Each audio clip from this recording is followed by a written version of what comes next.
রবিবারের বিকেলের দিকে লেবাননের ওপর হামলা চালায় ইসরায়েল। হামলার পরপরই ইসরায়েলি সেনাবাহিনী ঘোষণা দেয় যে হাসান নাসরুল্লাহ নিহত হয়েছেন। হাসান নাসরুল্লাহ নিহত হবার পরদিন সকালে হিজবুল্লাহ উত্তর ইসরায়েলের ডজন খানেক রকেট নিক্ষেপ করে। তবে বিশ্লেষকরা বলছেন এই কৌশল নতুন কিছু নয় এবং দলটির মধ্যে এখন কিছুটা বিশৃঙ্খলা বিরাজ করছে। কিভাবে তারা ইসরায়েলের এই হত্যাকাণ্ডের প্রতিশোধ নিতে পারে তা নিয়ে স্পষ্ট কোনো ধারণা এখনো পাওয়া যাচ্ছে না।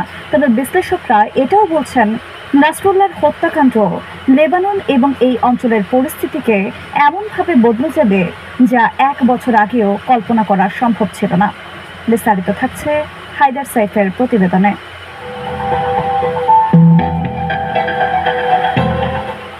8 অক্টোবর থেকে গাজার ফিলিস্তিনিদের সমর্থনে উত্তর ইসরায়েলের উপর রকেট হামলা চালিয়ে আসছে হিজবুল্লাহ।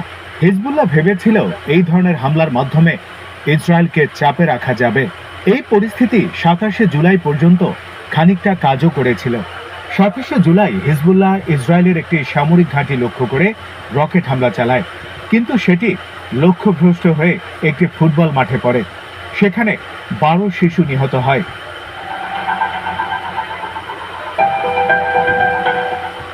ততদিনে গাজার উপর ইসরায়েলের সামরিক অভিযানের মাত্রা কমিয়ে আনা শুরু হয়েছিল।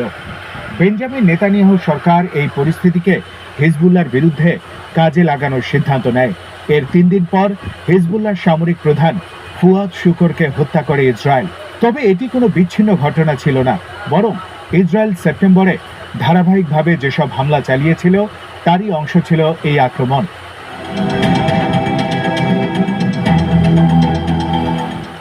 ইসরায়েলি সেনাবাহিনী হাসান নাসরুল্লাহকে হত্যার জন্য বড় ধরনের হামলার প্রস্তুতি নিচ্ছিল। এর মাত্র 2 দিন পরেই সেই হামলায় নিহত হন হিজবুল্লাহর প্রধান হাসান নাসরুল্লাহ। ইসরায়েলি গোয়েন্দারা যখন জানতে পারেন নাসরুল্লাহ হিজবুল্লাহর সদর দপ্তরে একটি বৈঠকে উপস্থিত রয়েছেন, তখনই তারা হামলার অনুমোদন দেয়। বলা হচ্ছে এই হামলা ছিল 18 বছরের দীর্ঘ পরিকল্পনার অংশ। 2006 সালের যুদ্ধে নাসরুল্লাহকে হত্যার জন্য ইসরায়েল একাধিক চেষ্টা করেছে।